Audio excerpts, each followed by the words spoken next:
Hello? Hello? How are you guys?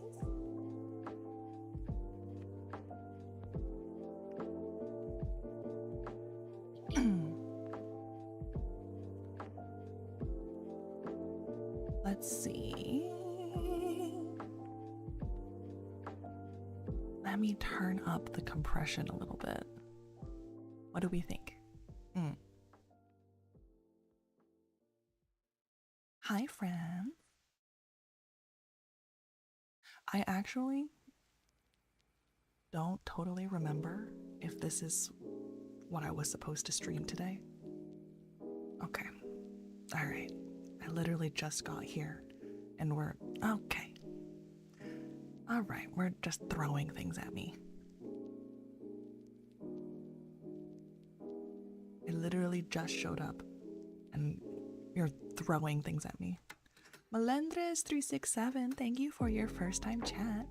Love and Deep Space, anyone? You know, I've never played that game. Are you saying that, like, the vibe is Love and Deep Space vibes?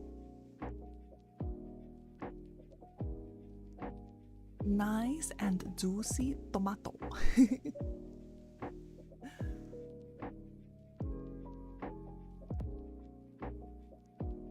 Vibe. First time on stream. Oh, welcome, welcome. Wait, where are you coming from?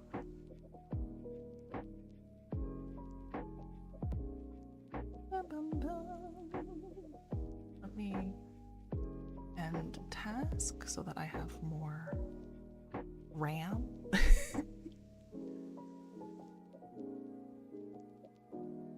Say that again. Say what again?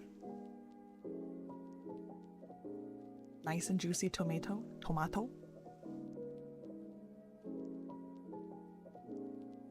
YouTube! Oh, YouTube! Oh my gosh, wait.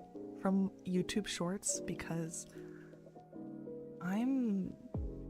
every time someone says that they found me through any kind of like short form video or like clips, I'm like, that's so weird to me and so cool, you know? I guess in my mind I sort of imagine that it's imaginary people that are actually watching those.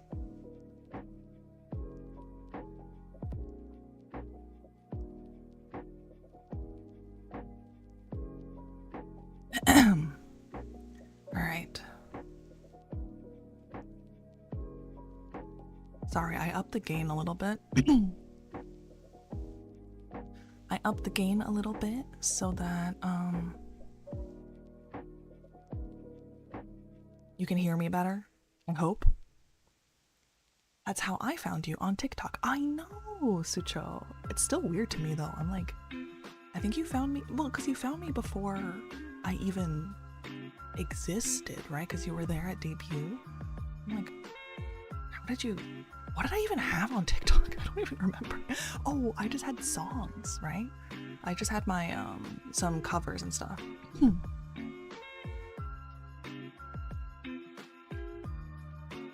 Yeah, because I'm just a teeny tiny man inside your brain spaceship. My brain spaceship? My brain spaceship? Oh! Melendra! Thank you for following!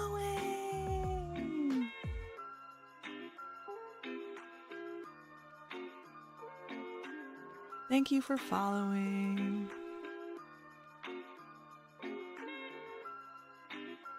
For some reason, the alerts thing isn't totally working, but you know? Yup, just covers. Yeah.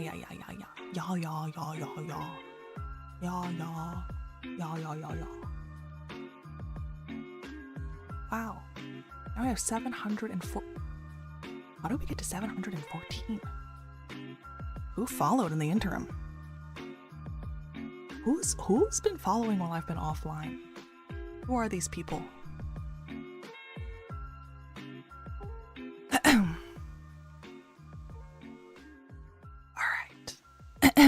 All right. You know, I'm gonna try and do this like very nicely. I don't know if it'll work well, but you know, we're gonna try. The new follower thing looks like Gremlin Levy having a tough time. Oh.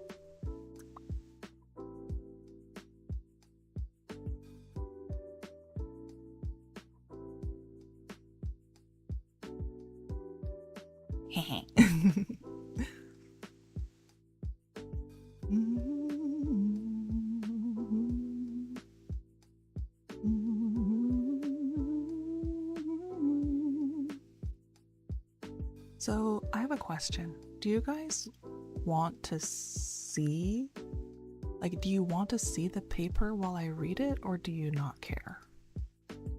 Because if you don't care, then like, that's easy. But if you want to see it, then it's a little less easy.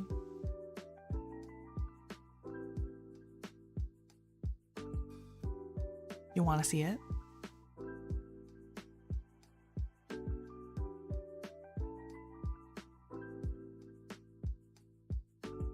We care. Show paper. Okay.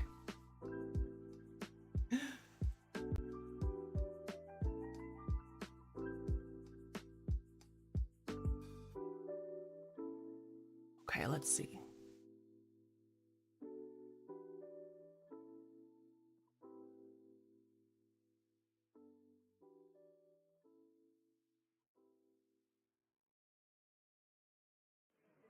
Is it just me, or Lev's antlers in this form looks like mandu? Like, you mean like dumplings?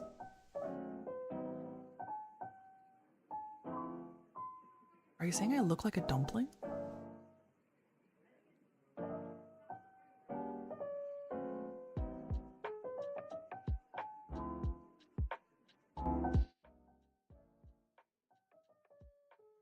Maybe having a low-calorie diet might have affected my thinking. Maybe. That's totally possible. Do not at Grok in my chat. Don't bring that demon into here. Do not invoke the demon.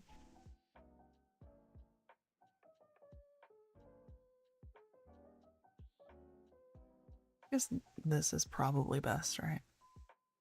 Mandu dumplings. It's probably the shape. Yeah, mandu is like the Korean word for dumpling.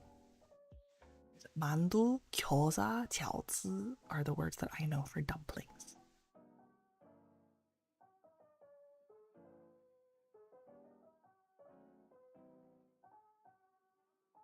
They look edible. You have a point. Do they look edible? Do they look edible? I hope they don't. I don't want to be edible. There's already enough people in the world trying to eat me, you know?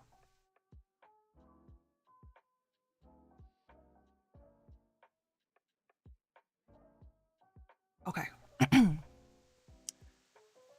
Do we want to get started? They also look like green apple seeds. I mean, that was the intent. Yeah. Maybe not green apple seeds, but seeds. Like, the idea is that in this form, her horns are like, antlers are like seeds, and then in the other one, they're like bamboo shoots, and then they like blossom into tree with flowers. I could never eat my Oshi. Good. You shouldn't. But Oshi would eat us, and this is true.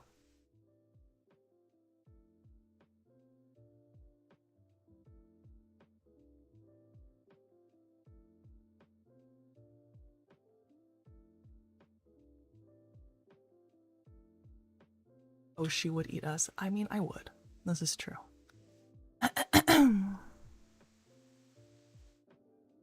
Levy evolution lore, exactly. Yes, there's lore now. Okay. I'm gonna start reading.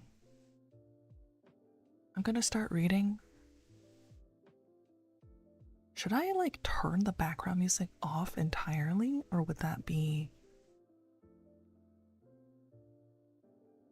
I missed Lev evolution lore.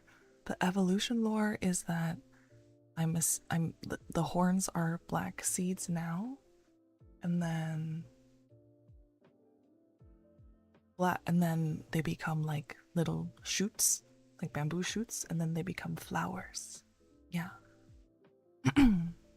At first I was like, oh man, I sort of want to just watch fast content, and then I saw it was about parasocial relationships. Mongolian horse traders. I do not hear the background music even. Oh, okay. Well then in that case, it's probably fine. You know what? Keep it. I mean, it's kind of chill. It's kind of nice. Yeah.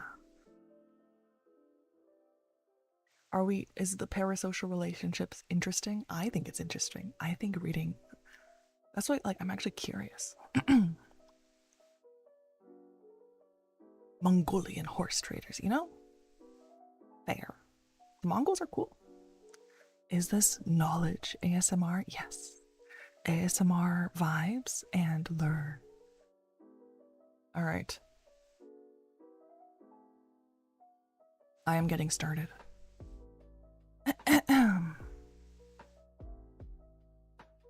The Ethics of Parasocial Relationships by Alfred Archer and Catherine M. Robb.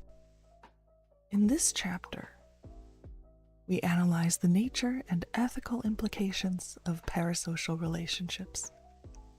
While this type of relationship has received significant attention in other interdisciplinary fields, such as celebrity studies and fan studies, philosophers have so far had very little to say about them.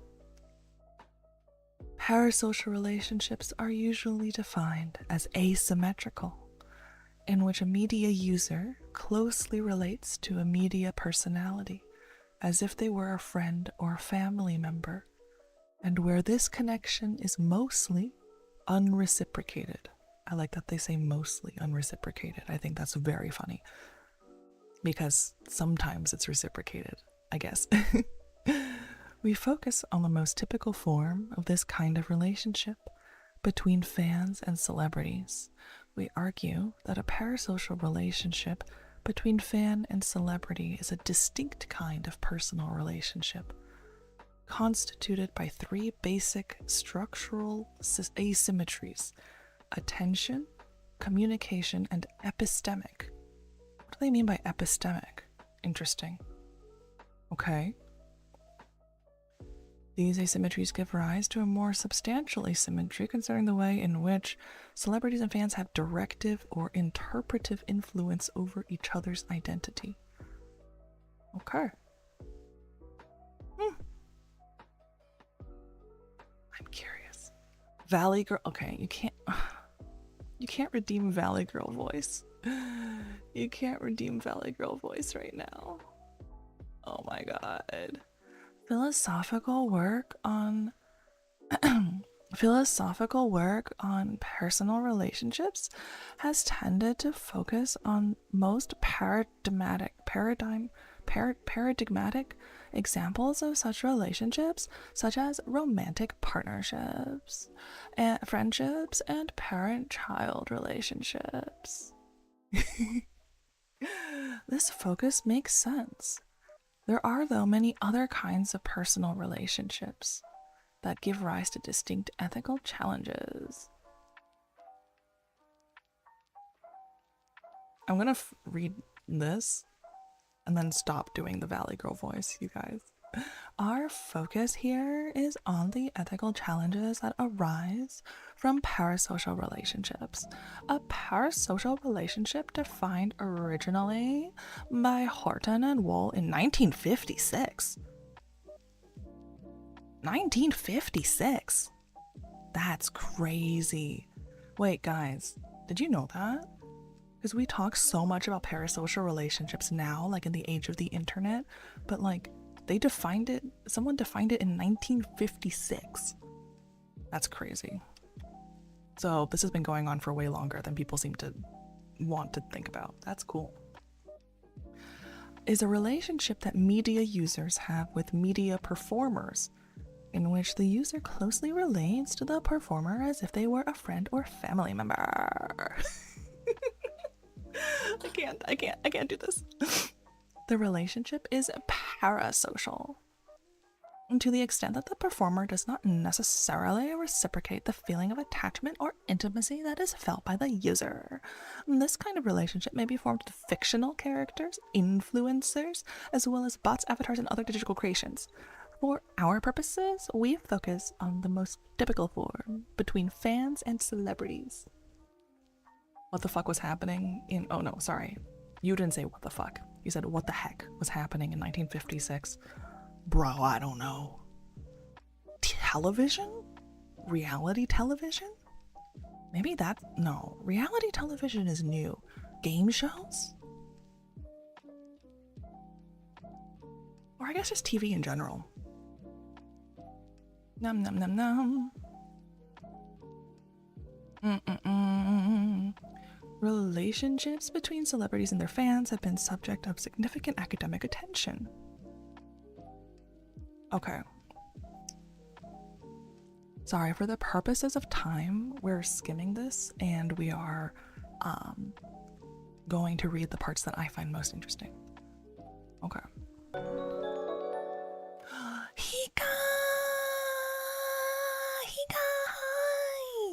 Oh my god, it's been a while, I think. The Valley Girl voice reading a scientific paper is certainly a choice. Legally Blonde vibes. It was not my choice. It was not my choice. I would like to make that very clear. It was not my choice. It was chat's choice. They did this to me. I'm stopping now. Thank you for 5 months. Okay. The small amount of philosophical work on the ethics of fame and celebrity has focused on the question of whether celebrities have duties to be good role models. Huh. I mean, that's fair. Okay, we're redeeming Valley Girl voice again. Alright. The ethics of admiring immoral artists and the ethical implications that arise from a distinction between a celebrity's private and public lives. Okay, so these are all things that we talk about all the time. Interesting. You know, this is part of why I wanted to do this, because I personally think because I think it's really funny, and honestly, this is my instinct, right? Is like, whenever we have this is basically talking about like, oh, can you separate the art from the artist? Or like, does a celebrity have to be a good person? Like, should we be expecting them to be a good person? Is it bad if they're like not a good person? And like, I think it's very interesting to consider that these conversations also happen outside of like social media, and some people have thought about it like deeply, and I, rather than coming up with my own thoughts on something complicated, will go read a paper about it. Does that make me a nerd? Anyways.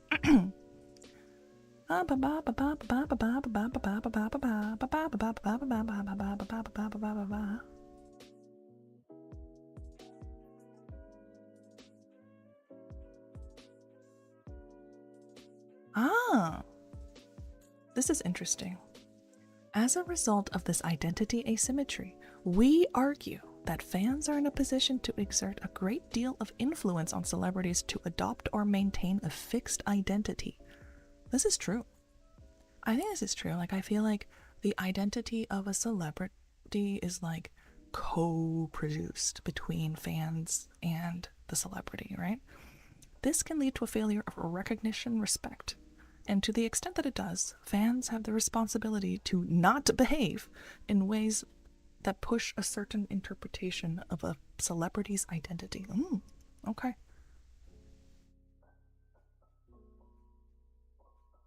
You're a nerd. I don't think reading a paper will change our perception of it. I'm of a nerd. Streaming during peak radiology hours. At least with the snow, I can work from home. That's true. Do you have to have, if you're reading scans from home, do you have to have like nice equipment, like nice monitors? Do you have a dark room, or do you just turn the lights off?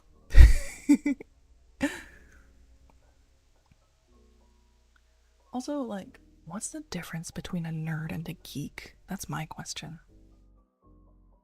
I still never figured it out. My dad tried to tell me like years ago when I asked because of Best Buy's Geek Squad, and he did not give me a satisfactory answer.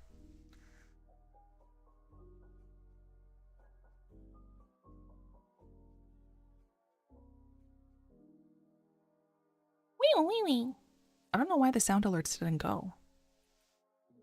It's on.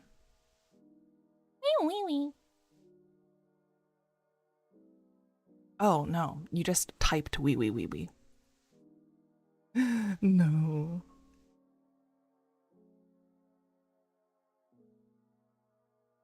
Okay.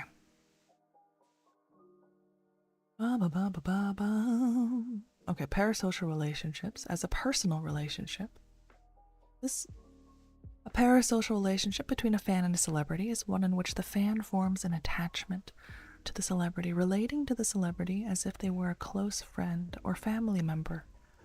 This close connection is formed through interactions with the celebrity's public persona and engagement with their media presence, giving the impression that there is a disclosure of intimacy. These interactions result in the fan becoming emotionally attached and personally invested in the activities and overall well-being of the celebrity.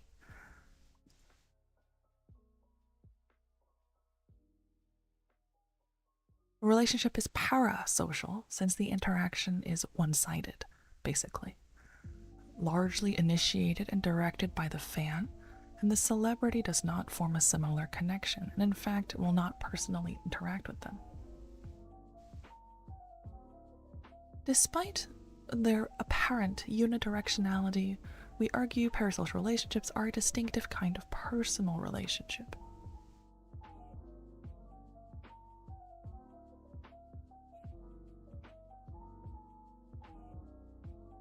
Which I think makes sense. I think what they're getting at here is that, like, this is what makes things more complicated, right? I think what they're trying to talk about here is, like, people talk about parasocial relationships like it's not a relationship, like you should not have any personal feelings towards someone you have a parasocial relationship with, but obviously that's not true, right? So, like, what is the area between someone being your actual close personal friend and someone being a stranger? Because that's kind of where celebrity lies, right? So we suggest, so they're basically saying that parasocial relationships are actually personal relationships. We suggest that parasocial relationships share these paradigmatic and distinguishable features of personal relationships. Hugh Lafayette, 1996, provides a useful starting point. A relationship is personal inasmuch as each person relates to the other as a unique individual. The other does not merely fill a role or satisfy a need. An impersonal relationship is one in which a person relates to another instrumentally, merely because they fulfill a role or satisfy a need. For example, a regular at the local pub may relate to the bartender Remco. Who's Remco? Sorry, I'm getting distracted. Who? Is that a name? Explain to me this. Is this a name? Okay. Simply as someone who provides them drinks in exchange for money, or offers them useful advice about what to drink. And this is a relationship as the customer interacts with Remco regularly and over an extended period, and it might be a significant relationship for the customer. But in this example, the relationship is impersonal, because the customer only cares that someone is at the pub to give them drinks and drink advice, not who it is specifically. Remco. Who? Where is this name from? I have never heard this name in my life.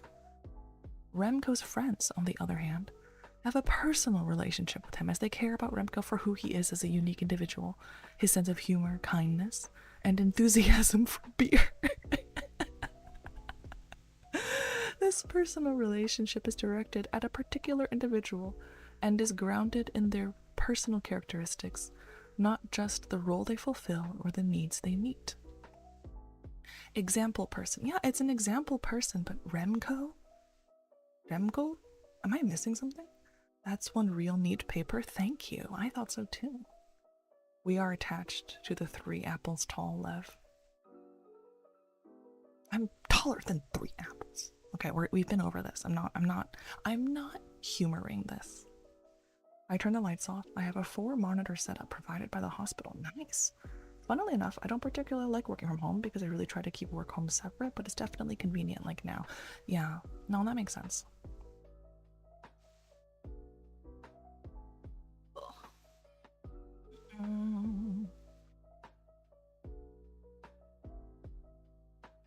Okay, moving on.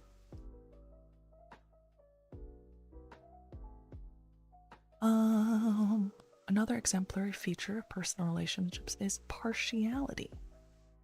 Okay?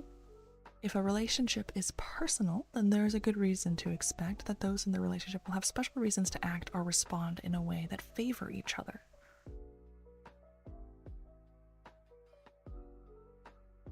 Basically, you should consider their personal feelings, like when buying them a gift or when moving to a new city. Depending on the nature of your personal relationship with Remco, he might legitimately expect that you buy him a birthday present or take his feelings into consideration when you are making important life decisions. If he was merely a bartender with whom you had no personal relationship, there would be no special reasons to treat him differently or favor him over others, and he would have no legitimate claim to any expectations about your behavior towards him. You know, it's interesting. This actually gets at another thing that I think we've been talking about on the internet, like as I've seen on social media a lot, which is like, what are the things that we owe each other in our personal relationships, right? And I think what this argues is that, like, if you have a personal relationship with someone, part of it being a personal relationship is that you do take their thoughts and feelings into consideration.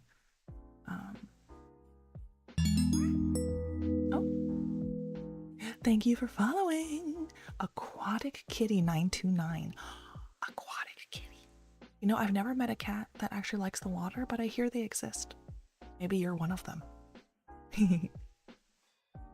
Remco sounds like it could be the name of a Fallout villain. Oh my god.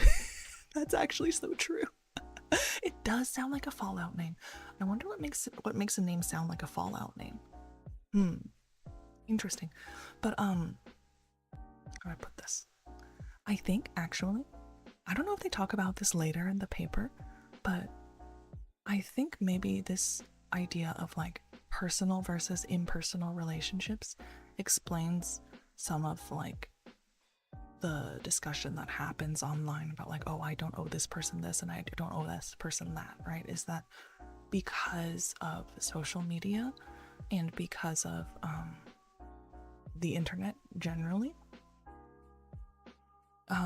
I think that the distinction between a personal and impersonal relationship is harder to make, right? Like, we have so many relationships with people that are like kind of both personal and impersonal, right? Like there's these, you can't have like a distinct personal partial relationship with every single person that you know on Twitter, right? And I think sometimes people have different ideas, like, is this a personal or an impersonal relationship? So then you have different ideas as to like what this person owes you. Wait, I dozed off. Who's Remco? Is he the artist or the consumer? Neither. He's an example bartender to explain the idea of personal versus impersonal relationships. Like personal being like, I care about you as a person. This relationship is about you as a person and who you are, and that I have some partiality towards you. Like I care about who you are as a person. Whereas impersonal is like, you are my bartender. That's it.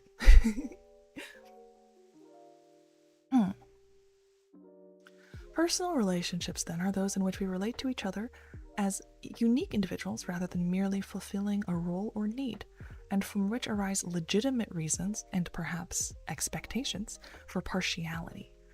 Given this understanding of what makes a relationship personal, there is a good reason to accept that most, if not all, parasocial relationships are personal relationships. I think, yeah, I mean, they're personal in one direction at least. One direction, right? Horton and Wool, again, 1956. I think it's the same people. It's definitely the same people, but 1956. Who's writing a paper? I need to read this paper. Horton and Wool, 1956. That's crazy. Sorry. Describe a parasocial relationship as one in which a media user relates to a media performer as a unique individual, rather than as someone who merely happens to be fulfilling a role. The audience member knows the performer in somewhat the same way they know their chosen friends, through direct observation and interpretation of his appearance, his gestures and voice, his conversation and conduct in a variety of situations. I mean, again, this makes sense. Wait, I need to look something up. What happened in 1956? Sorry, I'm going to look this up before I say it out loud. Otherwise, I'm going to embarrass myself.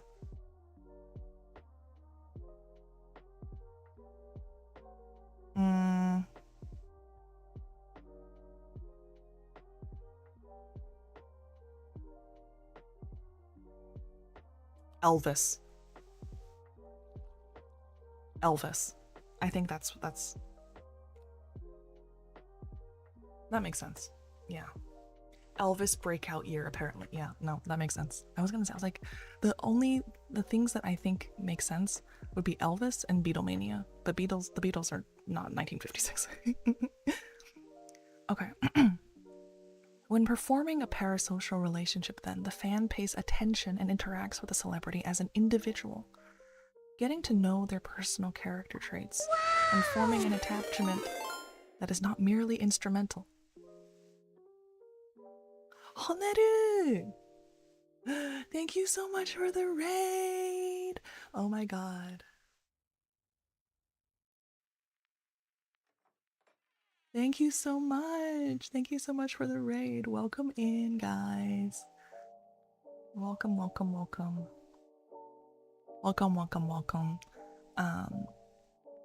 My name is Lev. Hello.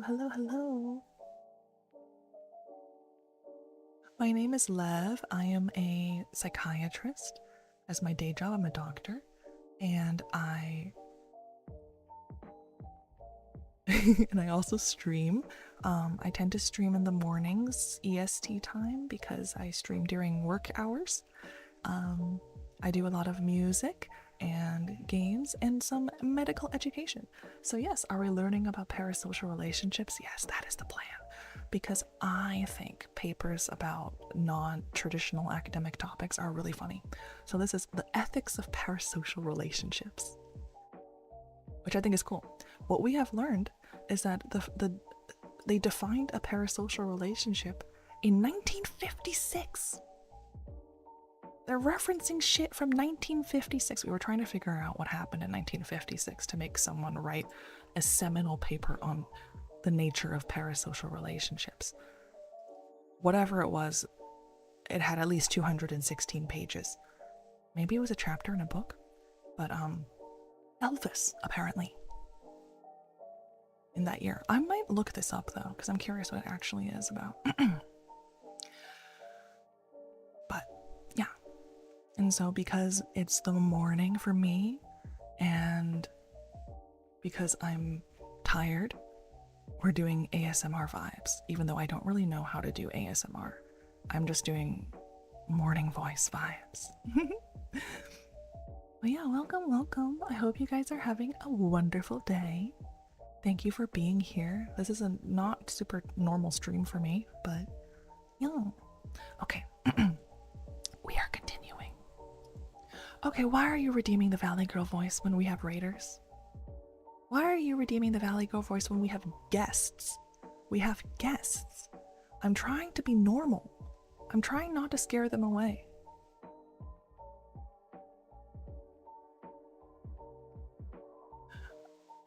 Okay, Valley Girl voice. 1956? I mean, puppets is kind of like VTubing, so I kind of get it. Puppets. Like the Muppets? Wait, now I'm confused. I'm trying to be normal. Fission mailed. No. Fission. Don't mail nuclear fission. Don't send nuclear fission in the mail. That's terrorism. Okay. I'm starting. I was here. When forming a parasocial relationship, then the fan pays attention and interacts. Sorry, you redeemed Valley Girl. The fan interacts and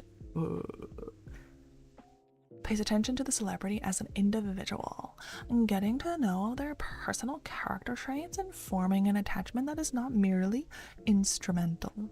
These parasocial relationships often acquire added meaning over time and develop into long-term associations.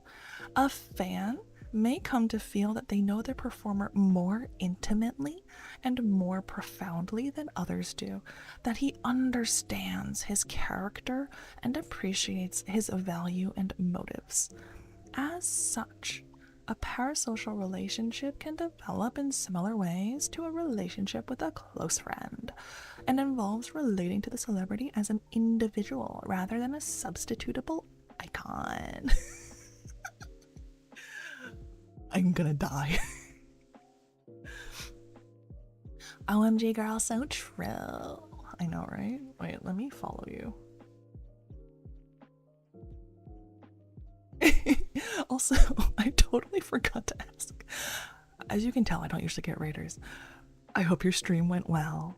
What were you streaming? You can raid and run. Thank you for being here, and thank you for raiding.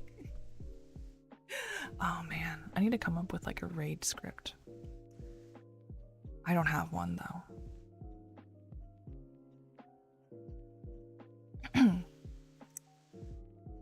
This is so interesting though, because this like, I understand I understand this person I'm a fan of more intimately and more profoundly than others do. I know his character, I know his values and motives. That's like how we are about celebrities now. And this was written in 1956. I know I keep coming back to that, but that's just like crazy to me. LMAO stream was good. Okay, I'm glad. I'm so bad at this. I don't know what I'm doing. I still don't even have like an intro and exit script. I just sort of you know. An exemplary case of parasociality is found in the relationship that many fans have with pop icon Britney Spears. What an interesting choice. Okay. Spears' fan base do not relate to her merely as someone who makes music and who could easily be replaced with someone else. Rather, the fans care that it is specifically Spears who makes and performs the music, with her distinctive personality, vocal timbre, and physical dance moves. Furthermore, long-term fans may feel that they have grown up with her, making the transition from teenager to adult together, adding depth and meaning to their relationship. Calling themselves the Britney Army, many of Spears' fans are emotionally invested in her personal well-being. Standing by here during the 13 years in which she lived under conservatorship, fans have actively protested the conservatorship, offered to carry legal documents to the court on her behalf, and personally called the police to check on the safety of Spears at her own residence. Most of these fans have never met her in person, yet still feel closely connected and attached to her, consider her a friend, and feel genuine emotional responses when she is harmed. That? I mean, that's not surprising, actually. Like, I'm not surprised that people have done that. I think what's interesting about this paper and about this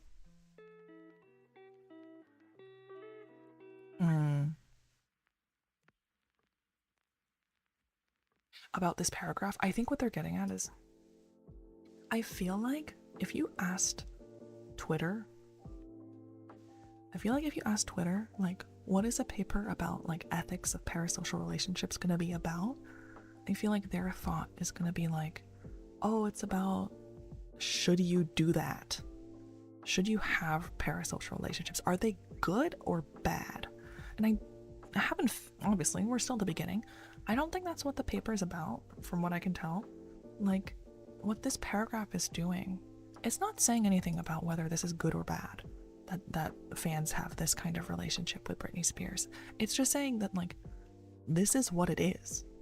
Well, they're like, the parasocial relationships exist, will continue to exist, and you can't stop them from happening.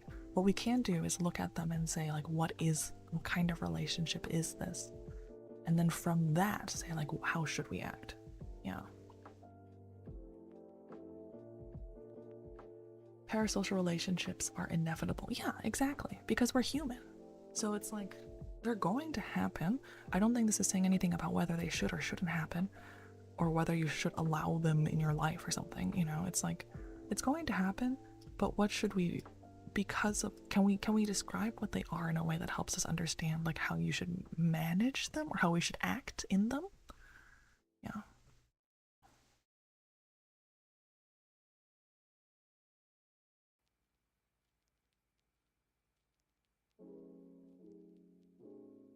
Yeah. The way that fans talk about celebrities provide further evidence for thinking that parasocial relationships can be deeply intimate and personal. True. I think they're talking about how celebrities can be considered friends, older sisters, father figure. Fans of Lady Gaga consider her a mother figure. David Bowie operated as kind of a father figure. A common theme in studies of fandom is that celebrities have an impact on the values and self-understanding of fans. As Cocky, 1984. This is an old conversation. Fans often integrate a star's values and worldview into their own lives, much as they would with a friend or a romantic partner. The outpouring of grief when their idols die is a further evidence of how strong these attachments can be.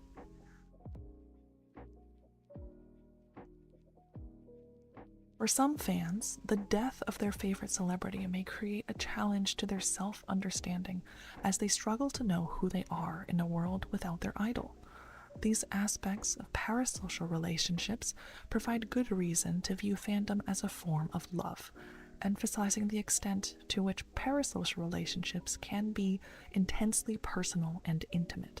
Once again, we are talking about what a parasocial relationship is, and not whether it should or should not exist.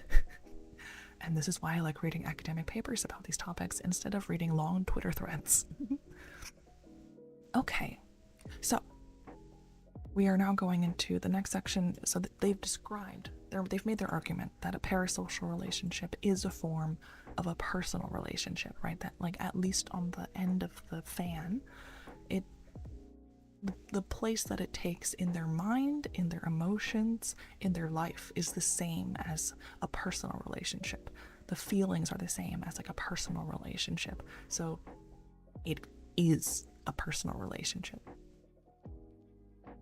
So that's their argument. And now they're going to address a counter argument. It could be objected, though, that parasocial relationships are not truly personal, as they are unreciprocated by the celebrity.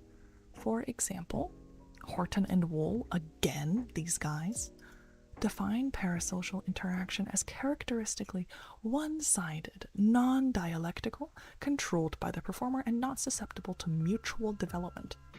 Similarly, the film critic Richard Schnickel, 1985, describes parasocial relationships involving only an illusory intimacy. Okay, this is like the sort of talking points that we get on the internet now. such that celebrities do not know we fans exist as individuals. They see us only as components of the mass, the audience. If we accept this claim, and we think that personal relationships must involve mutual interaction, then it seems we should reject the claim that parasocial relationships are personal relationships. Okay. So we are getting into the meat of the issue. Is a parasocial relationship a personal relationship if the personal relationship stuff only goes in one direction? We shall see what they think.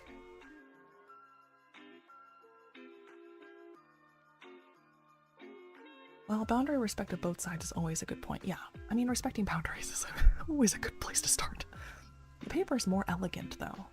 I mean, yes, the paper is a much more elegant investigation of these ideas than Twitter.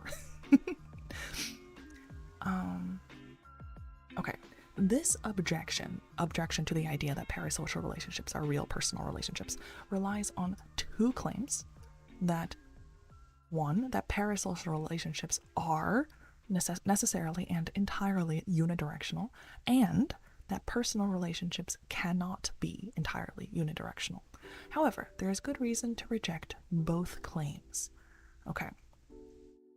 So, they disagree with I think this disagreement, this objection that they detail here, is the opinion of a lot of people online that I've seen when people talk about parasocial relationships, right?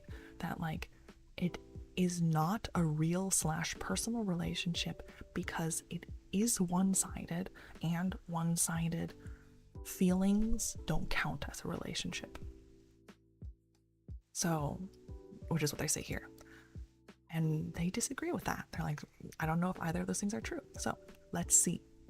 First, while it is certainly true to say that parasocial relationships involve a different kind of interaction to friendships and romantic partnerships, it is not true to say that the interaction is entirely unidirectional.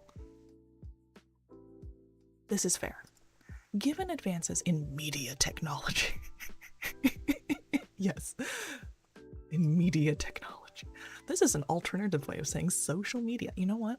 I'm not going to call it social media anymore. It's now media technology.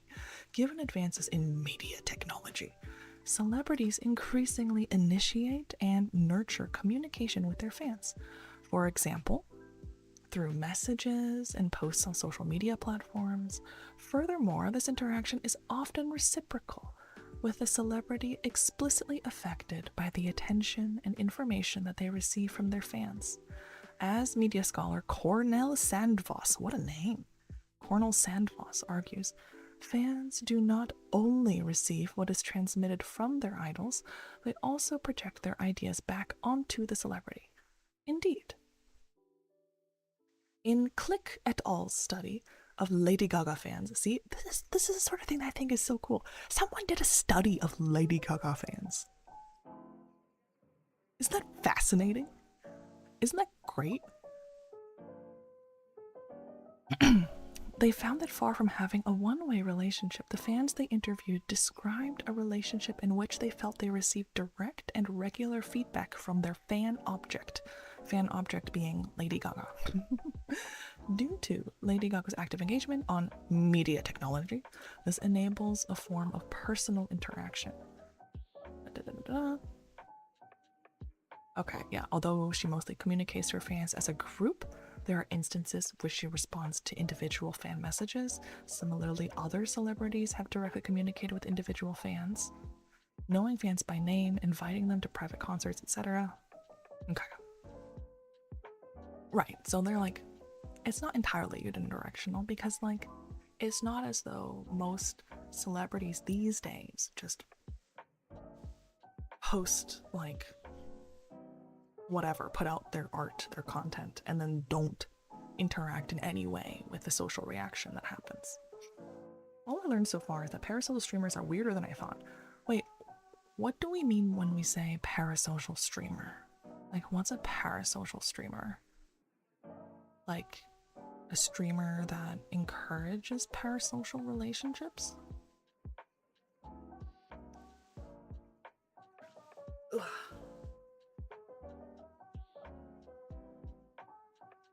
Okay, we should also reject the second claim of the objection, that personal relationships cannot be unidirectional.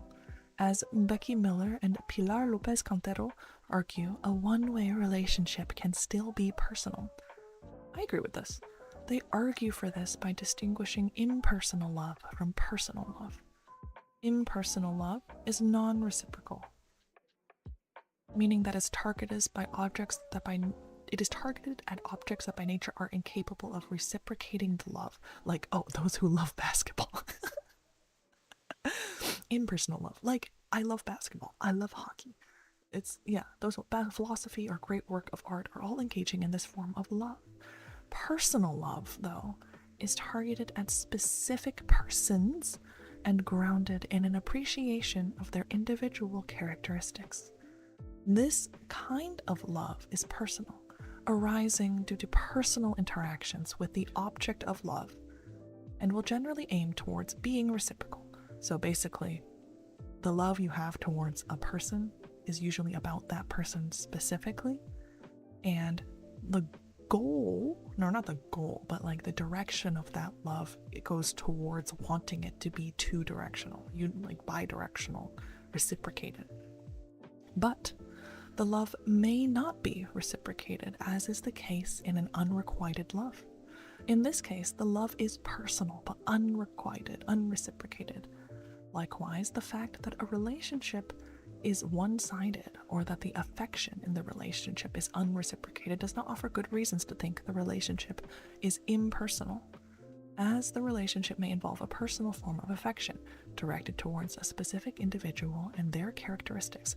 Basically, they're saying, like, if we're saying that the feelings that you have, the relationship that you feel that you have with a celebrity is not a real relationship because it's only going in one direction, that means that you're also saying that, like, having a crush on someone, wanting to be having someone in your life who's meaningful to you, that you want to be friends with but they don't want to be friends with you, that, like, those don't count as personal relationships. And I think we would count those as personal relationships, right? Like, you know, like when someone, let's say, like, you get a crush on a barista or something, and so, like, to you, like, you learn their name, maybe the small interactions that you have with them become more meaningful to you and you remember them, like, they said they liked this, they work on these days, this is what they look like, this is, like, they become like a real person to you and your affection is towards them as a person, but maybe you're just another customer to them. Obviously that's not a parasocial relationship, they're not a celebrity, but it is like a unit or one-directional relationship, like a parasocial relationship, and it's still counts, I think, as being real. I think that's what they're saying. There are streamers who legit get angry when they see you in another streamer's stream. Why? I get angry as a joke because I think it's funny, but, like, bro, why? That's just sad. Yeah, exactly. Like, why would you be angry about someone being in someone else's stream? This is not the 24 hours news channel. Like, what? You have better things to do. I'm not insulted if you watch someone else's stream while I'm streaming. Go do whatever you want. It's my job to be interesting. Okay, anyways.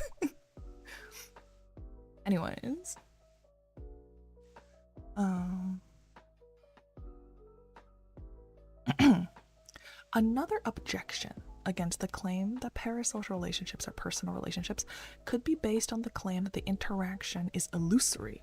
Okay, like, as in, like, you're not actually interacting with the person that you have a parasocial relationship with.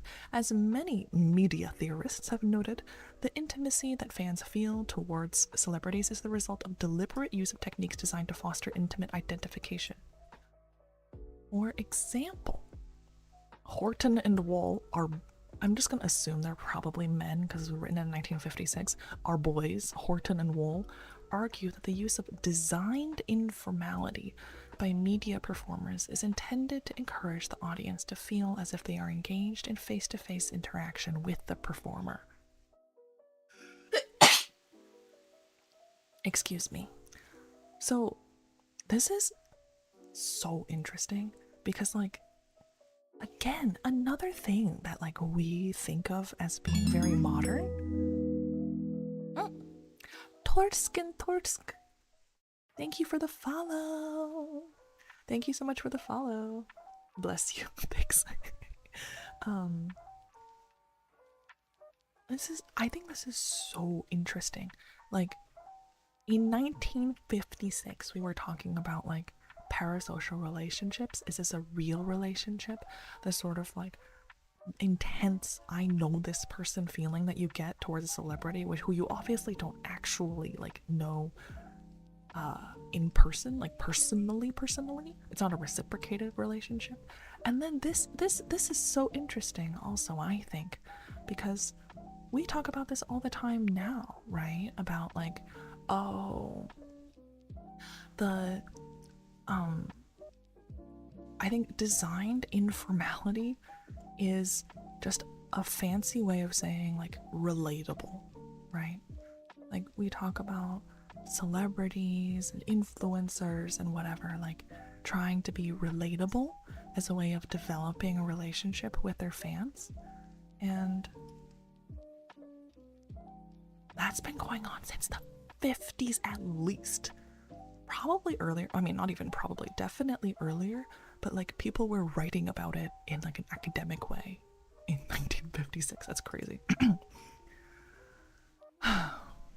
Similarly, specific camera angles, in particular the use of close-ups, also play an important role in fostering this intimacy and a sense that the audience truly knows the performer. Rojek also claims that parasocial relationships are based on a presumed intimacy that is specifically generated by celebrities who are able to represent themselves as ordinary, relatable.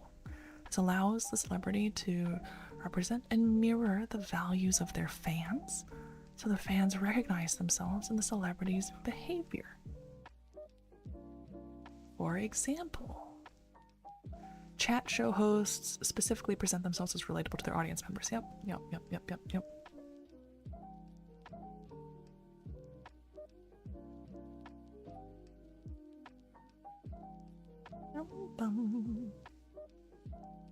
Okay, it is not only relational intimacy. Okay, so we are getting into another part of parasocial relationships that we've talked about. The images that audiences identify with are not straightforward presentations of an individual as they exist in their private life, but is to some extent a construct, a facade. This divide between a celebrity's public persona and who they are in private is so central to understanding celebrity that the historian Antoine Lilti describes it as the heart of the celebrity system. Okay. Another thing that we talk about a lot online, that, like, celebrities, who they present themselves as is obviously going to be different than who they are in private. So, parasocial relationships then involve a deliberately orchestrated intimacy with a public persona that may be quite different from the private individual. If personal relationships require us to have a relationship with who the person, quote-unquote, really is, rather than a fictional creation or inaccurate representation of a person, then it seems that parasocial relationships are not genuine personal relationships. I think this is the argument that people make online. That the other part of the argument, right? That, like, the person who the internal representation of the celebrity that exists in your mind that you have a parasocial relationship with is not real, in as much as it doesn't even closely approximate who they quote-unquote really are. Therefore, the relationship itself is not real, which I think they're going to argue against, which I would also argue against a little bit, because philosophically, I'm like, what is real?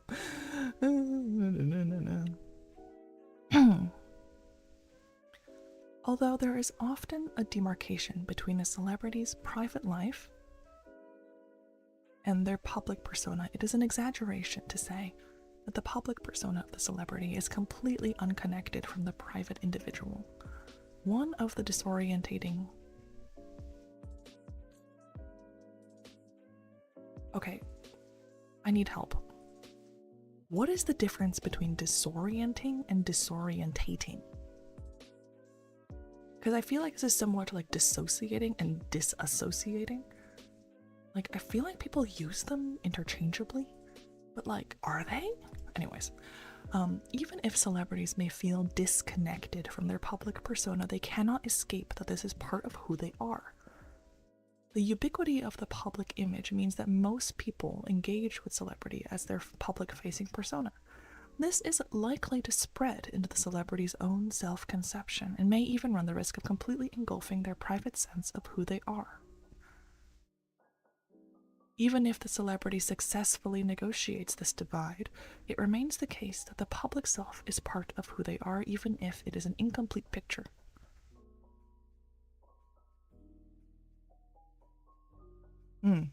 Okay. True.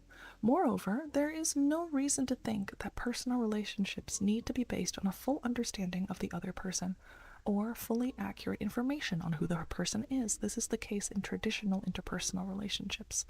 We can form legitimate bonds with loved ones even when we do not know everything about their personality or when some of our beliefs about them are false. A personal relationship is characterized as one which someone relates to the other as a unique individual, and in a way that generates partiality.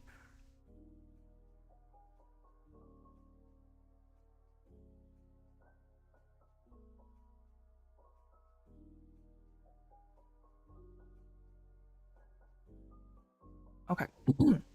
This is important, so I'm just going to read this whole thing. Fans of celebrities relate to these celebrities as unique individuals, even if the individual persona they are relating to might be carefully curated with varying degrees of informational accuracy.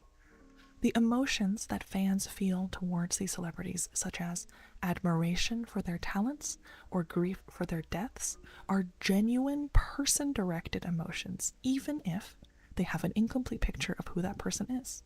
This makes sense of why fans react strongly when information or characteristics they thought were accurate about a celebrity turn out to be false.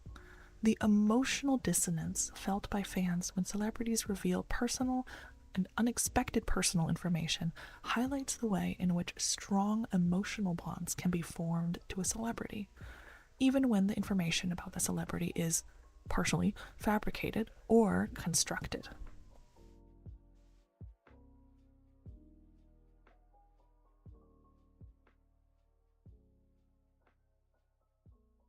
I think, yeah, I completely agree with it. I feel like... Wait, I have a tweet about this. I 100% wrote something about this. Did I say something super academic? Because that would be hilarious. Let me see.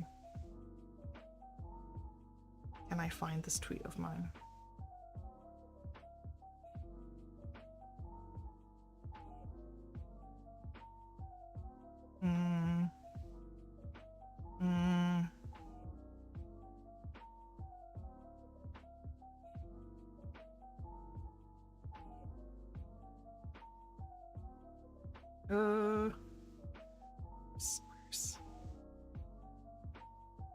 I swear to God, I wrote something very similar to this idea.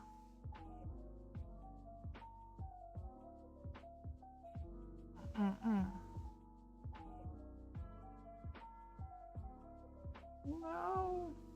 Can I not find it? Can I not find it?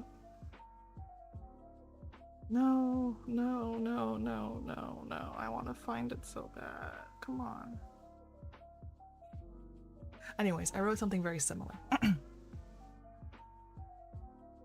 Could the degree of separation from the celebrity also affect the genuineness of it being a personal relationship? I mean, could the degree of separation from the celebrity...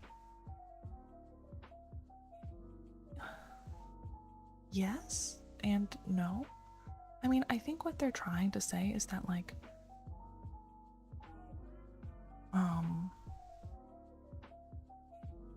you don't need to know someone completely accurately or to have no separation from them in order to develop real and genuine feelings of care and concern and partiality and like relational feelings.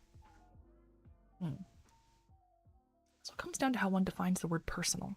Yeah, a little bit. Apparently, they are generally the same. Just one is British, the other is American. Okay, so it's like aluminum and aluminium, which is funny because in my mind, aluminium is a much funner way of saying aluminum, and I would prefer it if people, but like people wouldn't understand what I'm saying.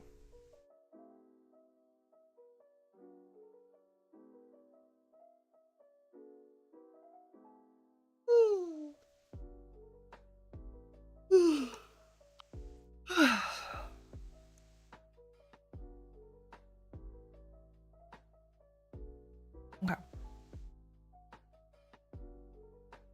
Asymmetry.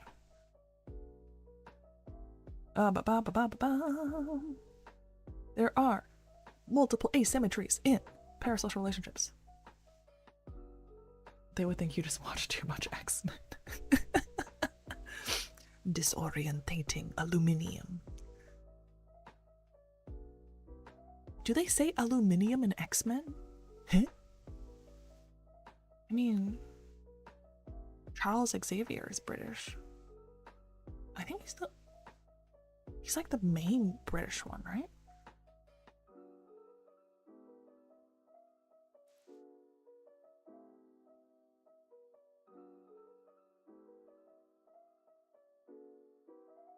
Okay.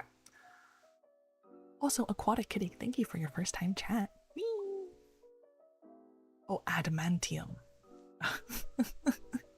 Right. You know, I'm such a nerd. I know exactly what you're talking about. Yes, adamantium.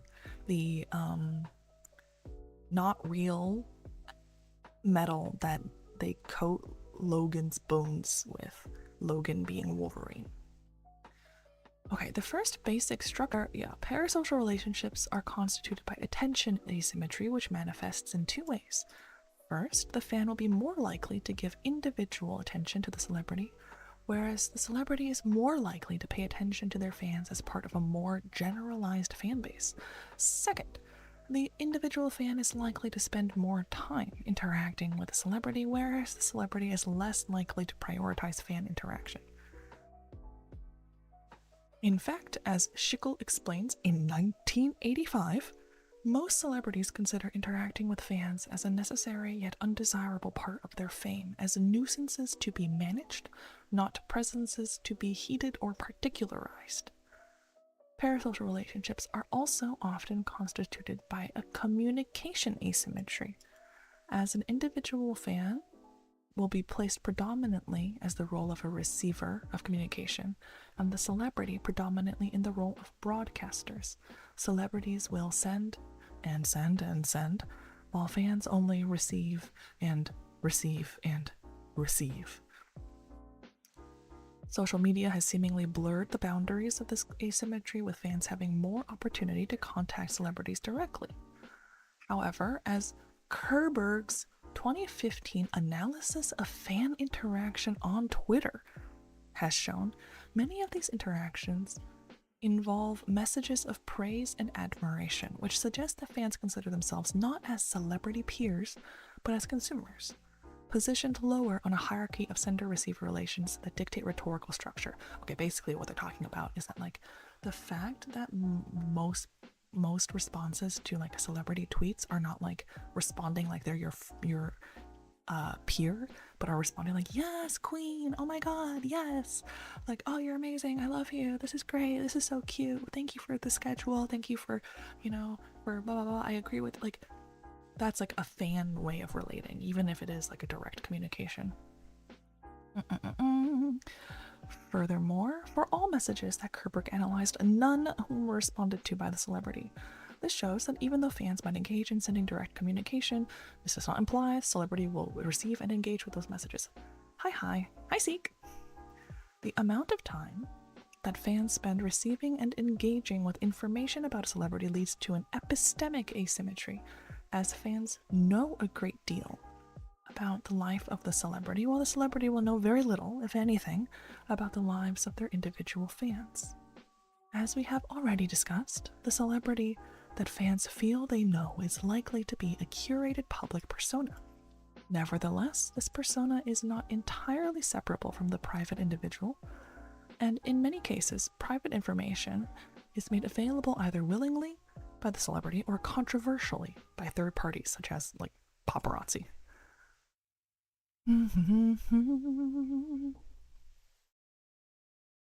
But this does not influence whether the relationship a fan feels with a celebrity is personal. Instead, it highlights that a fan may have a genuine emotional attachment to the celebrity based on information that is either accurate, misinformed, or withheld, in much the same way as many other personal relationships. What is important for our analysis is that the fan will have detailed knowledge of a celebrity's life, attitudes, and opinions, and this knowledge vastly outweighs what the celebrity is likely to know about any individual fan.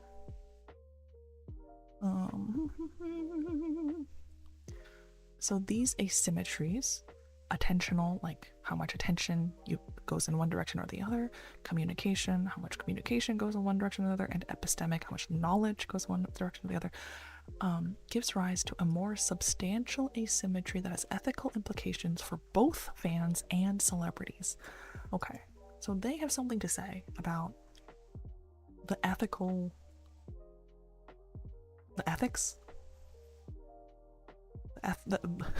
the ethical responsibilities for fans also, which is, I think, interesting.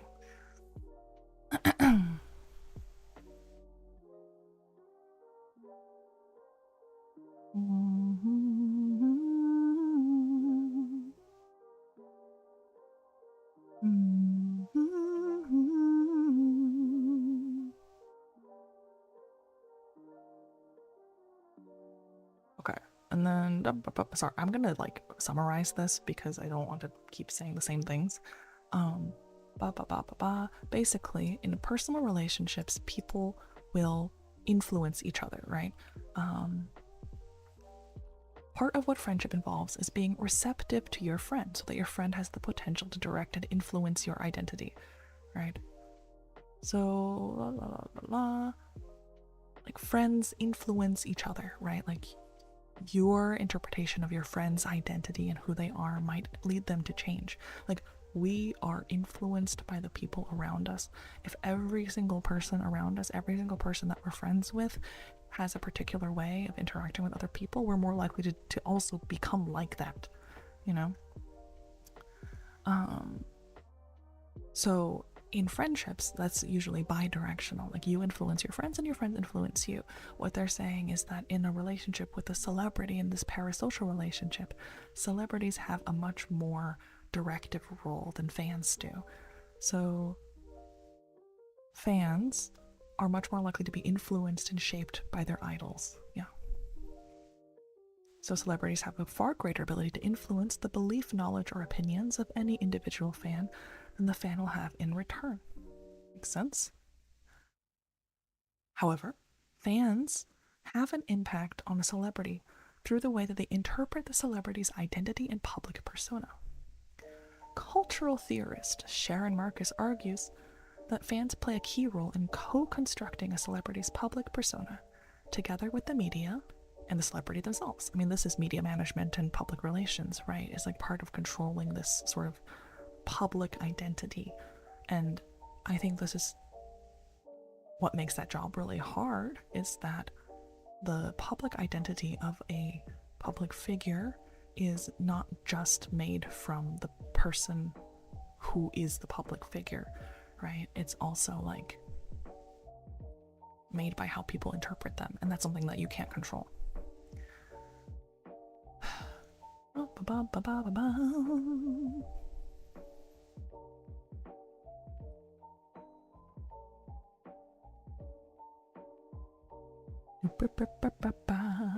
Yeah, So while celebrities do most of the directing, as in, oh,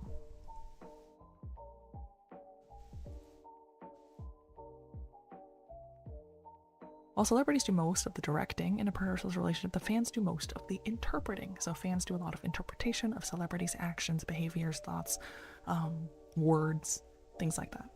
In summary, parasocial relationships have 3 basic structural asymmetries. Blah, blah, blah, blah, blah. As we will go on to suggest, the asymmetries found in parasocial relationships may be amplified versions of asymmetries that are present in other kinds of personal relationships. Okay. So, like, I guess basically what they're talking about is that a parasocial relationship is just a different version of, like, a personal relationship that you would have with any person in your life. And that in the same way that we have ethical obligations to people that we have personal relationships with, like our loved ones, there are some ethical implications in a parasocial relationship also. Okay. I think I get what they mean. Like, they're basically saying that, like, the relationship that you have with a friend, with your spouse, or like your family, those are personal relationships, and parasocial relationships is another kind of one of those. It's like, it's different from them, but they are still personal relationships. It's not like something entirely categorically different, which I think is an interesting point, because again, people tend to talk about parasocial relationships like there's something completely different from any other kind of relationship that you have in your life.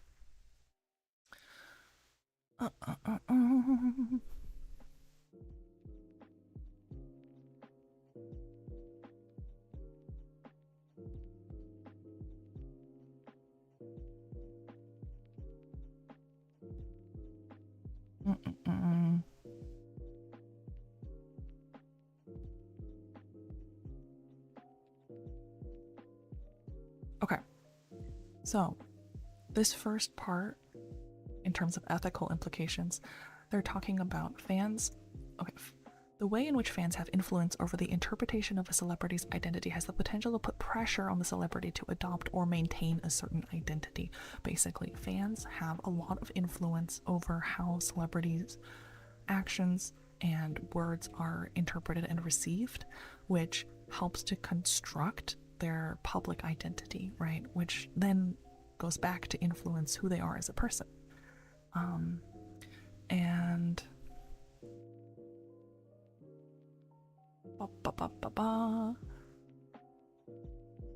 and that can be seen as a sort of wrong, I think is what they're saying.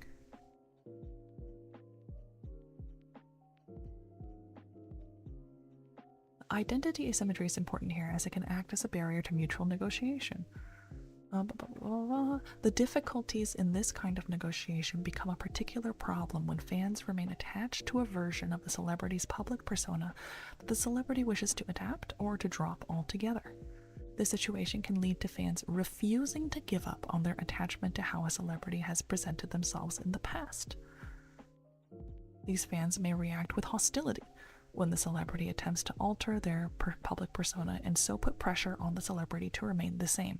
And they're saying, this is wrong. Don't do that. The wrong involved here is a form of disrespect.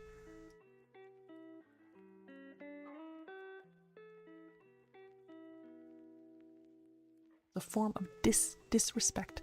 Recognition respect involves recognizing some feature of the person and taking it into account in how you appropriately behave towards them. Recognizing someone's humanity, for example, would mean ensuring that one acts in a way that respects that person's human rights. Recognition respect can also involve recognizing someone in the role they take on and how they present themselves to the world.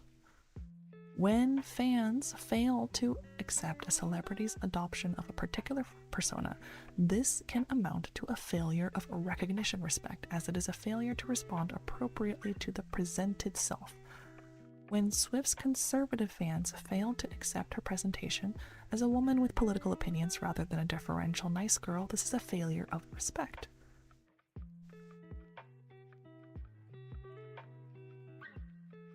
And then, of course, you're not owed recognition for things you don't actually have. Like, you can't, like, present yourself as someone with a PhD in astrophysics if you don't actually have a PhD in astrophysics. However, people do deserve recognition, respect for the presentations of self which they are entitled to perform.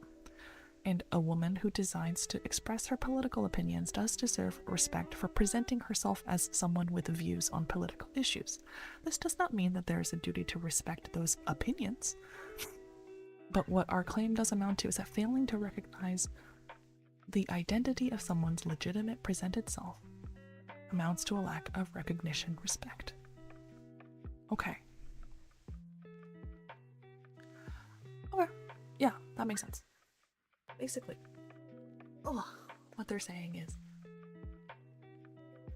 fans, like, I think this is the way in which there is actually another asymmetry, right? Which is that when you become a public figure, because of the parasocial relationships that exist, you start to lose control over how other people see you, because your actions and behaviors are going to be interpreted by fans who know a version of you that exists, right? And so what they're saying here, I think, is that because fans have the ability to influence the interpretation or like the way someone's public persona exists, you have a responsibility to recognize the attempts by that person to change that public persona, right?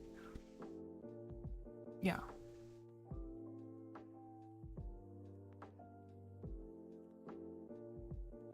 That doesn't mean you have to agree with it, but I think what they're saying is that you have like a duty, an ethical duty, to acknowledge it, you know?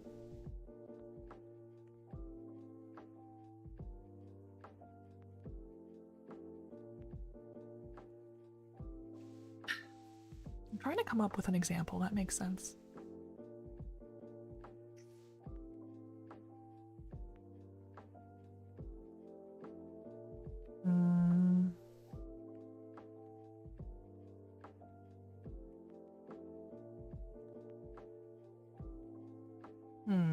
What's a good example? I don't know.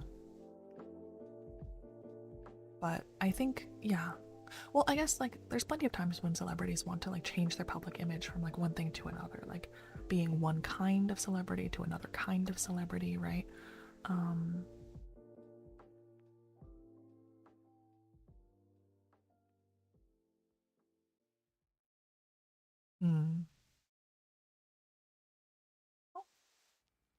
Vanguarder, thank you for the check-in. This lack of recognition is harmful as it restricts the agency of the person whose identity is not recognized. As Hilda Lindemann has argued, our personal identities are informed by an interaction and negotiation between the stories a person tells about herself and also the stories others tell about her. Our identities are defined by these stories. But importantly, these narratives may accurately represent who we are, or they may misrepresent us and can often become outdated as people change. For example, someone may tell herself and others that she is a social drinker when she is in fact an alcoholic. How others receive that story changes how they interact with her. If someone is viewed as a social drinker, her friends will be happy to drink with her. But if she is viewed as an alcoholic, they may refuse to do so and may seek to intervene when they see her drinking. Similarly, narratives that depict someone as an irresponsible alcohol-drinking party animal may accurately depict a person in their teens, but fail to do so as they grow into a responsible adult. Okay, that makes sense. So it's like they're basically saying, again, that the way in which fans affect someone's public identity and public interpretations of their actions is another version of what we do to each other in our own personal lives, right? I think that knowing about parasocial relationships is necessary, so you know whether you are able to carry the burden, and again, needing to respect both sides. Yeah, I mean, like, I think ultimately it's about respecting other people as people, right? And I feel like what a lot of the discourse ends up coming to is that it's a lot of black and white thinking, right? Like, the perspective is having a parasocial relationship a good thing or a bad thing? When in reality, I think you're going to have parasocial relationships. Like, it's going to happen because that's how humans work. We are social animals. We're social animals and we want to form connections. I think what is helpful about a framework like this is to think like, okay, the emotional attachment and the emotional reactions that a fan has towards a celebrity are real and genuine and come from a place that is understandable. However, that doesn't mean that we don't like owe a celebrity the same respect that you owe any other person. Right. Thank you, P10P74, P10P74. Thank you for the follow. Hello, hello. Thank you for the first time chat too. We are talking about the ethics of parasocial relationships. Yeah, like, I don't think that, how do I put this?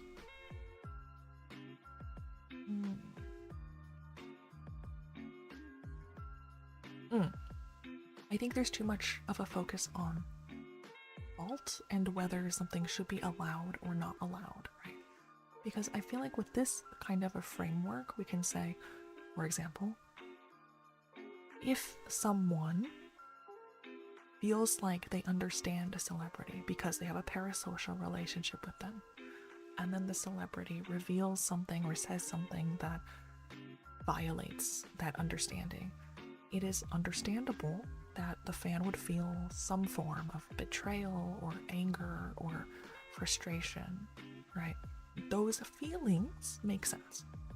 However, that is not to say that it is the celebrity's fault, right? That they feel these feelings of betrayal, or that the celebrity is responsible for those feelings or shouldn't have said anything to cause those feelings to exist, right? Like, both things can be true, right? Like, a fan being upset that a celebrity has a secret relationship they've never told anyone about does not mean that the celebrity should not have said anything about it or shouldn't have had that relationship in the first place. But that also doesn't mean that the person is not allowed to be angry or upset. Both things are allowed. Both things are okay. That's what I think.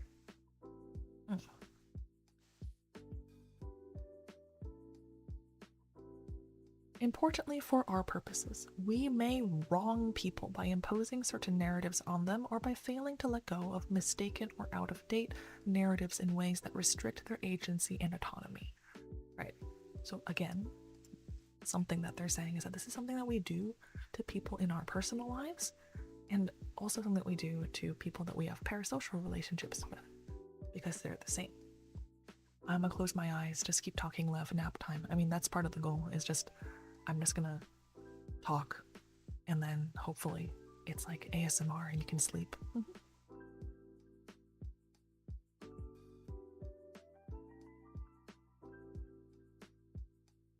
When it comes to parasocial relationships, fans who fail to give uptake to a change in a celebrity's identity and continue to hold her to outdated narratives wrong the celebrity by restricting their agency. This restriction makes it difficult for the celebrity to shape their own identity, as they are hindered from developing and expressing new narratives about who they are that receives genuine public uptake. This is one form of what Lauren Valentini calls public identity disempowerment. This occurs when someone lacks a reasonable level of control over how other people view their identity. Valentini outlines various forms that this lack of control can take. Most relevant for our purposes is the power to effectively reveal who one is to others, which Valentini calls transparency public identity power. When one lacks this power, one's agency will not be socially effective, meaning that the appraisal properties that are ascribed to the agent will not fit the agent's actions and thus will deprive the agent of the social basis of self-respect. For example, let's give an example because that was a little complicated. If one is a talented musician, but people fail to recognize this, then one is likely to soon lose one's sense of self-respect as a musician and the motivation to continue developing and maintaining one's talent. They're using Taylor Swift as an example. Similarly, if every time Taylor Swift tries to express a political opinion, she is dismissed because this does not fit with the image people have of her, then she suffers from practical agency disempowerment. Right? Like, I guess what they're saying is that being a celebrity offers you some forms of empowerment, but then also really deeply disempowers you in other ways, right? Losing the control over your public identity and losing control over how you are presented and understood by others is scary, and I think is a wrong thing to do, right?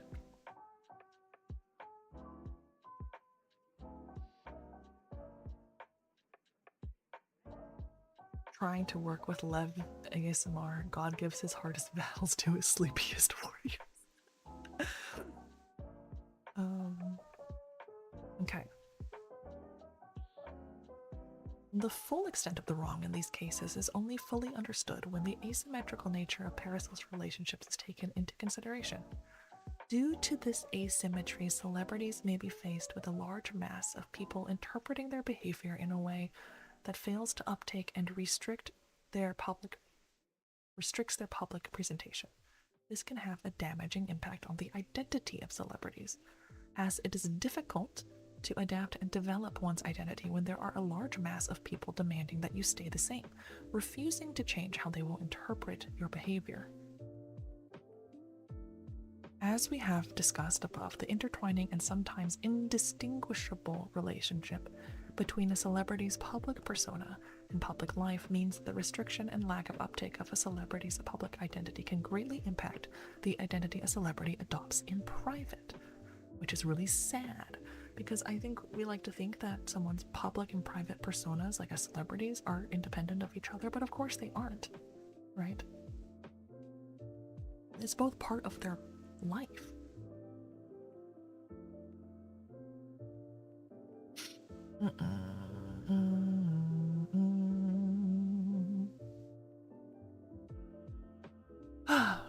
Okay. The EP is hitting hard with Lev's voice. I'm really glad that it's working because I'm like, am I actually doing the ASMR thing right? I don't know. I'm trying to be like, vibes. The identity asymmetry makes the failure of recognition respect damaging for celebrities in parasocial relationships. As a result, okay, this is an important part. As a result, fans have a responsibility to be open to changes in the public persona of their idols and to refrain from pressuring celebrities to adopt or to maintain a particular form of public presentation. This does not mean that fans have a responsibility to maintain their fandom as the identity of a celebrity undergoes changes. Rather, they have a responsibility not to put the celebrity under undue pressure to adopt or retain a certain persona, nor to continue to interpret the celebrity's behavior in relation to their previous public persona. Fans also have a responsibility not to confuse a celebrity's private life and public image, leaving room for a celebrity to distinguish between the two if they so choose.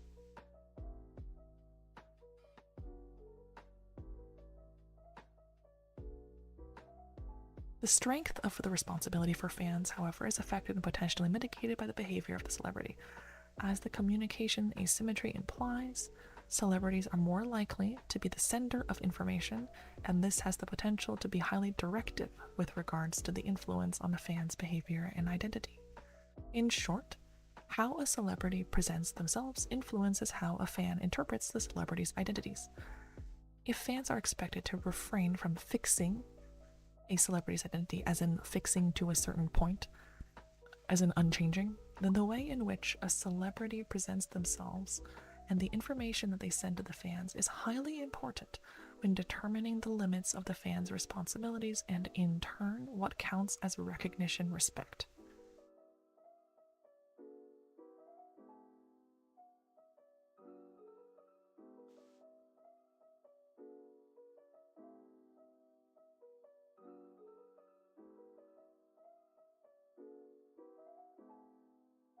Related to VTubing, feels like this kind of goes into past lives.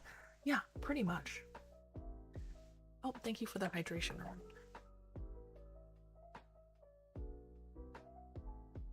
Okay. Basically, yeah, basically what they're saying is that, like, fans and celebrities together will co-construct a public persona, right? However, and fans will understandably become personally invested in this public persona, even knowing that it's not completely one-to-one with a celebrity's private persona.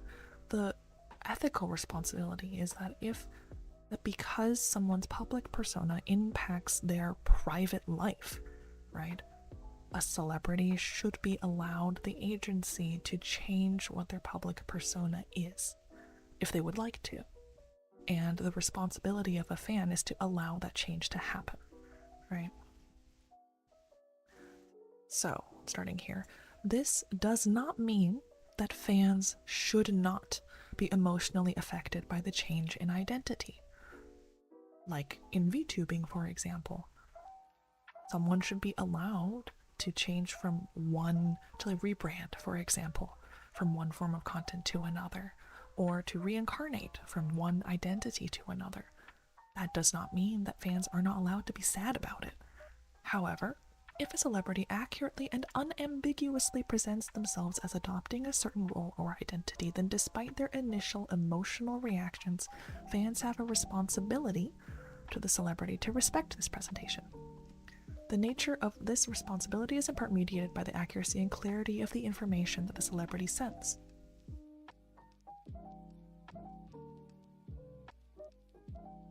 Partly due to desire of privacy. Okay, so basically what they're saying is that, like, sometimes celebrities might not be completely clear in the messages that they send in terms of wanting to change their identity. This does not, however, negate the responsibility that a fan has to give recognition to a celebrity, but it does mitigate the blame, right? Like, in the case of misleading or ambiguous information, fans can be forgiven for getting it wrong. Yeah. Like, if someone's not very clearly saying how they want to be interpreted, then fans can get it wrong, and that's not, like, a horrible thing. But the idea is that, like, we should be open to the idea that we are wrong about how we are interpreting someone's actions, right? Okay, we're almost at the end.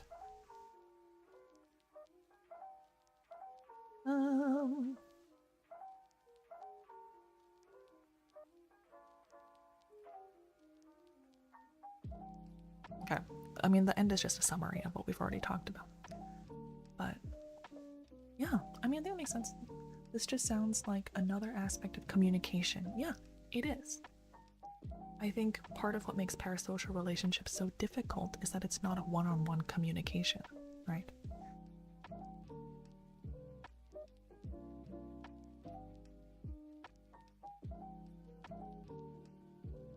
I mean, I think this interaction happens with, like, I mean, let's talk about something that I'm familiar with, like with VTubers all the time, right? Like, I think VTubers will talk about this of, like, oh, I don't necessarily want to have the image of being ditzy or stupid, but every time I make a mistake, everyone says, oh my god, look at them being stupid again. And so everything is interpreted to support this thing that I don't actually want to be seen as, because I don't see myself that way. And so, especially if someone's being clear about that, about what they like and don't like, how they want or don't want you to interpret them, then I think fans have a responsibility to respect that, right? Especially if they're being clear.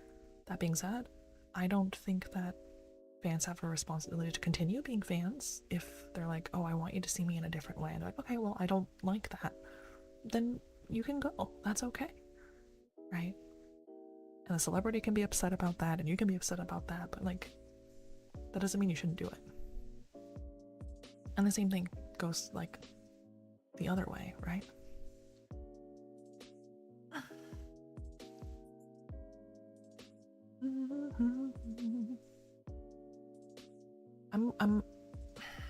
I'm going to generalize this.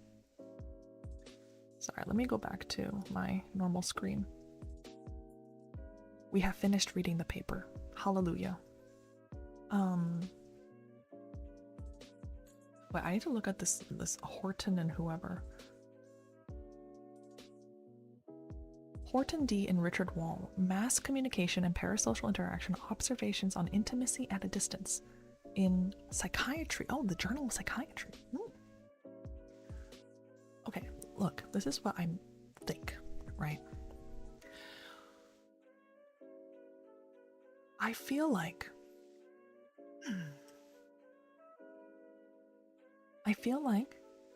on the internet these days, or just in society, I don't know, I feel like in social interactions that I've been a part of and that I've watched, I feel like there is more and more a conflation, like, I can't think of a better word than conflation, a conflation of like thoughts and actions and feelings and actions, right? I feel like there's this idea of if two people are in a conflict and they both are angry, that whether or not their anger is legitimate is also tied to whether or not someone is right or wrong or should or shouldn't be doing something.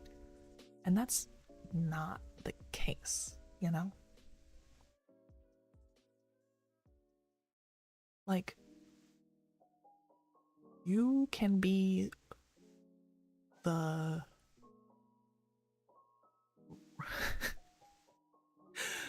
you can be wrong but still be allowed to feel the feelings that you're feeling. You know what I mean? Whether or not like it's okay to be upset is separate from whether or not someone should or shouldn't have done something, right?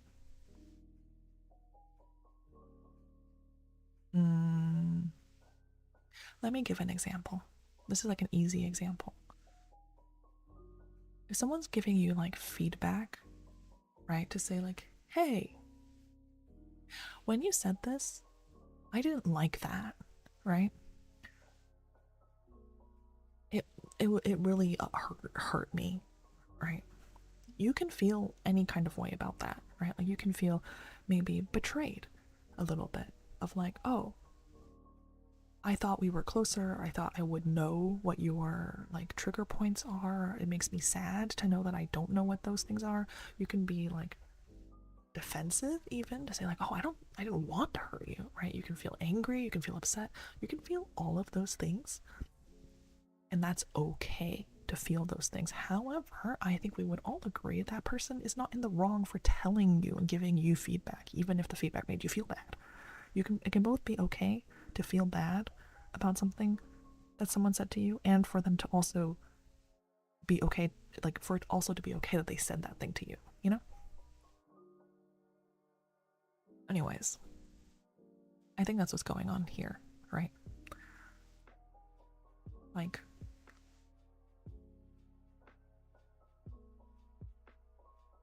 with any other relationship, there's parts of a parasocial relationship that are going to make you upset. That doesn't mean that those things should or should not have happened, but it's okay if you're upset. Something like that. Feelings, what's that? I don't know, man. Like, you don't need to feel guilty for feeling something just because of how you react to those feelings. Yes. Basically.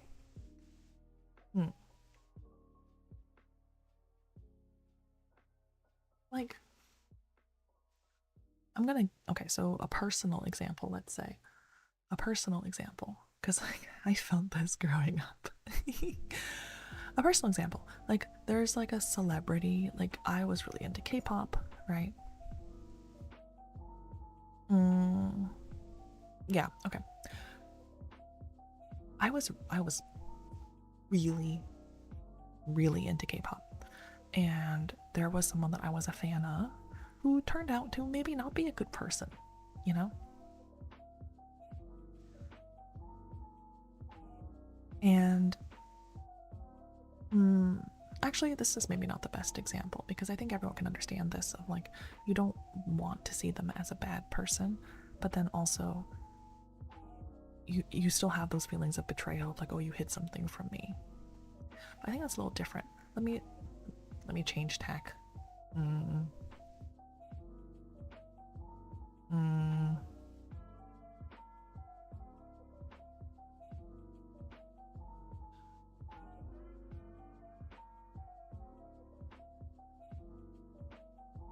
Trying to think. Oh. Okay. I mean, I think this is just like a version of an example that I've already given, but so my favorite K-pop group of all time is TVXQ, and one of the members, Changmin, got married like pretty recently. And I remember when like that news first broke, like, oh, he's getting married, like he's been in a relationship and he's never told anyone, and he's getting married and he's never told anyone, and we have no idea who this woman is. It's like, huh, interesting, you know, because like you think you know this person, and like part of you thinks that like, oh, I should know something so important about this person because like I have a personal connection with them. And so I think all the fans that felt like I felt a little bit like, oh, I feel a little upset about that, I think that's okay, right? You can be a little bit upset that someone that you really, really care about didn't tell you something, even if it's a parasocial thing, right? Even if they didn't need to tell you that, even if they shouldn't have had to tell you that, you can still be upset that they didn't. However, that doesn't mean that you can say, I should have known, right? I'm upset that I didn't know, but you didn't have to have told me, right? Like both things are true. Anyways, I think this is part of why, this is like a separate thing we'll talk about more at another time, but there's this idea called reaction formation, which is that as a way of defending against an uncomfortable feeling, we act in the opposite way. So I feel like this happens a lot when celebrities get into relationships, where like someone will be in a relationship, and someone, like a famous person, will have a girlfriend or a boyfriend, and it makes their fans a little bit uncomfortable. And so some fans take that uncomfortable feeling to the extreme and say like, oh, they shouldn't have this relationship, or I don't like this person that they're in a relationship with. And other fans will like defend against the feeling of being uncomfortable by saying like, oh my god, yes, he should have all of the girlfriends.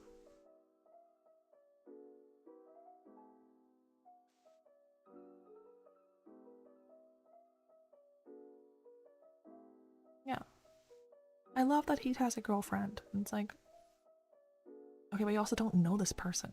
Like they're the person they're in a relationship with, so like why are you having such a strong positive reaction? It's probably because you're defending against your negative reaction. Anyways, people don't like when their effort isn't reciprocated. The bigger the effort, the bigger the reaction. Yeah.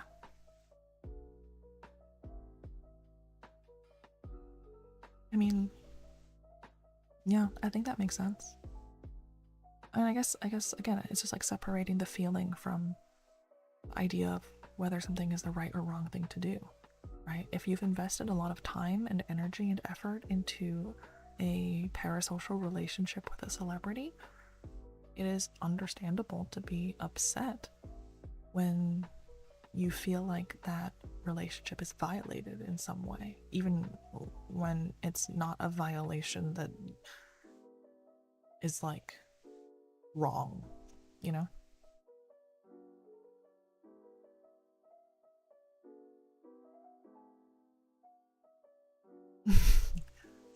Sayonani sweetie.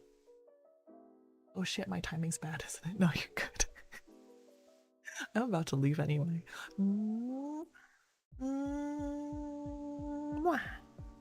There we go.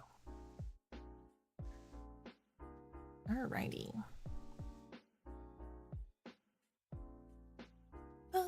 Bum bum bum bum bum bum bum bum bum bum bum.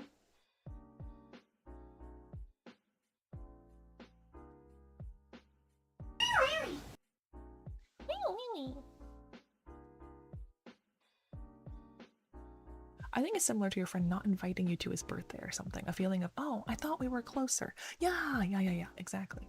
Of like, oh, I thought we were closer. But it's not like you can go up to them and be like, how dare you not invite me to your birthday? Like, unless you were, you know, right? It's like, someone at work didn't invite me to their wedding. I'm a little bit sad about it, but you know, that's okay.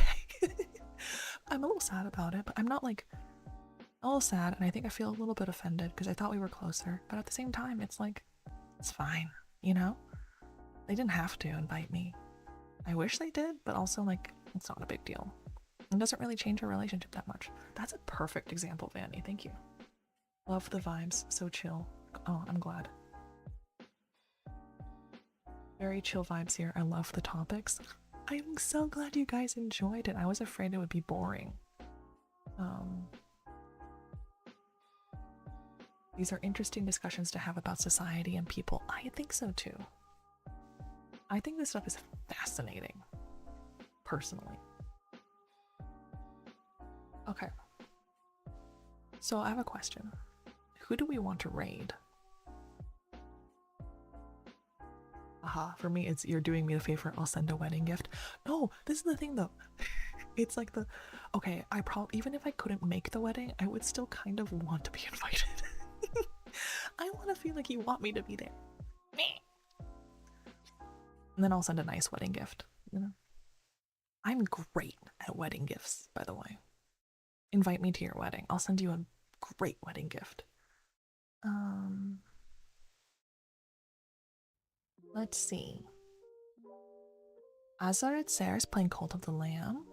Vesper's playing indie games. Shirai Nanase is just chatting.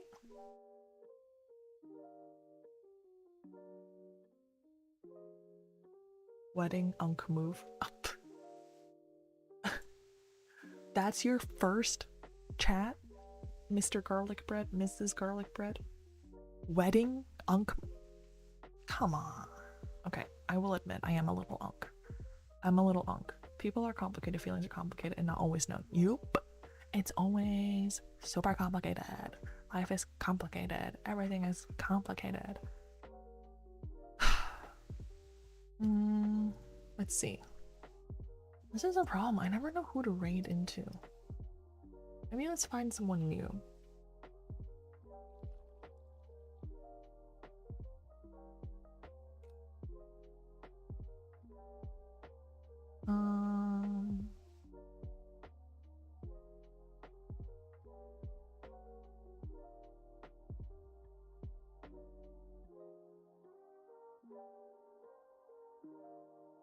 Can I get a birthday present instead? Yeah, sure. Apple's getting those mushy brown parts now.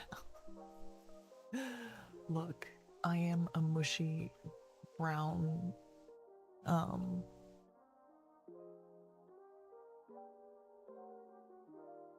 am a mushy and brown VTuber, okay?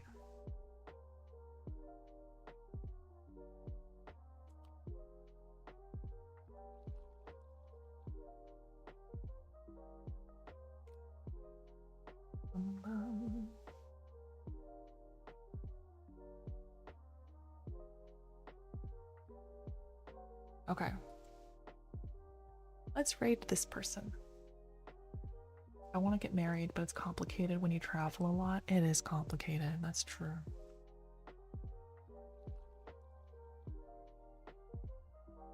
Do you think society will ever figure out how celebrities and fans should interact with each other? Yeah, probably. I think we'll figure it out eventually. I think it'll get easier. I do have faith and hope.